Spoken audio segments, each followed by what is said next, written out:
కస్తూరిని మరి కాసేపట్లో చెన్నై ఎగ్మోర్ కోర్టులో హాజరుపరిచే అవకాశం ఉంది. తెలుగు వారిపై అనుచిత వ్యాఖ్యలు చేసిన కస్తూరిపై పలు చోట్ల కేసులు నమోదయ్యాయి. నిన్న హైదరాబాద్లో కస్తూరిని అరెస్ట్ చేసిన పోలీసులు చెన్నైకి తరలించారు. కాసేపట్లో ఎగ్మోర్ కోర్టులో హాజరుపరచనున్నారు.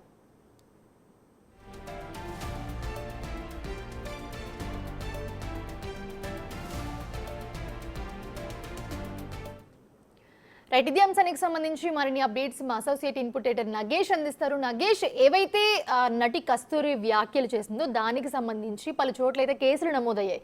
సో ఇది ఒక పక్కన పెడితే ఇంకొకటి ఆమెని అదుపులోకి తీసుకుని చెన్నై కోర్టులో సబ్మిట్ చేయడానికి తీసుకెళ్లారు.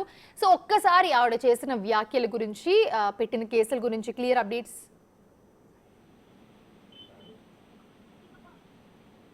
నగేష్.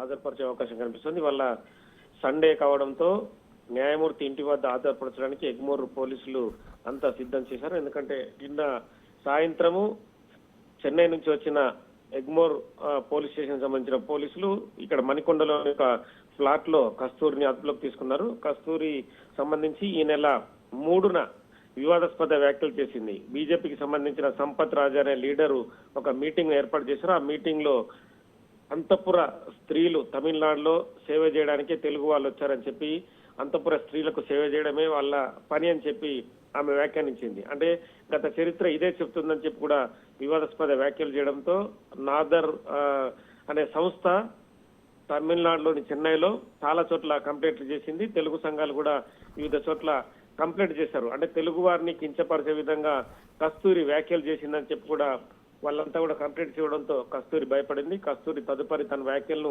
వెనక్కి తీసుకున్నట్టుగా ఎక్స్ వేదికగా ట్వీట్ చేసింది. కానీ తదుపరి ఈ మీడియా ముఖం కూడా చాలా ఛానల్స్ కి, చాలా పేపర్ పత్రిక వాళ్ళకు కూడా ఇంటర్వ్యూలు ఇచ్చింది. తాను తెలుగు వారిని అవమానపరచడం, కించపరచడం తన ఉద్దేశం కాదని చెప్పి చెప్పుకొచ్చింది.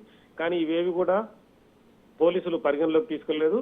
కస్తూరి ఆ రోజు నుంచి కూడా భయపడి హైదరాబాద్ లోనే తలదాచుకుంటుంది. హైదరాబాద్ లో వివిధ చోట్ల తన ఫోన్ ని స్విచ్ ఆఫ్ చేసుకుంటూ కేవలం వాట్సాప్ కాల్ ద్వారానే అందరికీ ఇంటర్వ్యూలు ఇస్తూ కూడా తాను తన వ్యాఖ్యలు వెనక్కి తీసుకున్నాను, క్షమాపణలు చెప్పాలి, తెలుగు వాళ్ళంటే తనకు విపరీతమైన అభిమానం అని, తను తెలుగులో కాక మిగతా అన్ని చిత్రాల్లో కూడా 100కు పైగా చిత్రాల్లో నటించానని చెప్పుకొచ్చింది.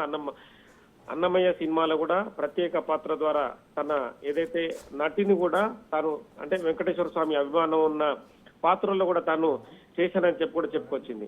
కానీ కస్తూరి మాటలు కోర్టు కూడా ఏవి పరిగణలోకి తీసుకోలేదు. తదుపరి మదురై కోర్టులో ఒక పిటిషన్ దాఖలు చేసింది. తనకు ముందస్తు బెయిల్ కావాలని చెప్పి పిటిషన్ వేసింది.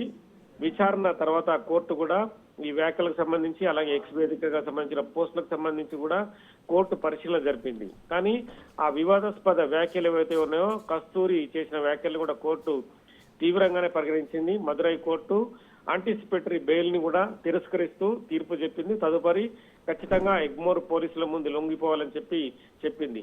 పోలీసులు కూడా 41A BNS చట్టం కింద నోటీసులు ఇవ్వడానికి తీవ్రంగా ప్రయత్నించారు. కానీ పోలీసులకు అందుబాటులో రాలేదు.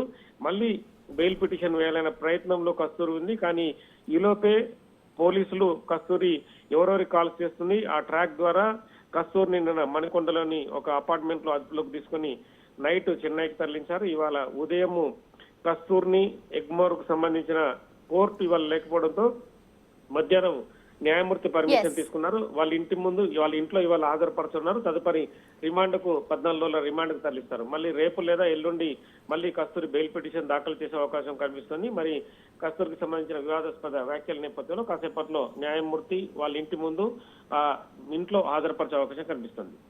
Right, thanks for the updates Nagesh.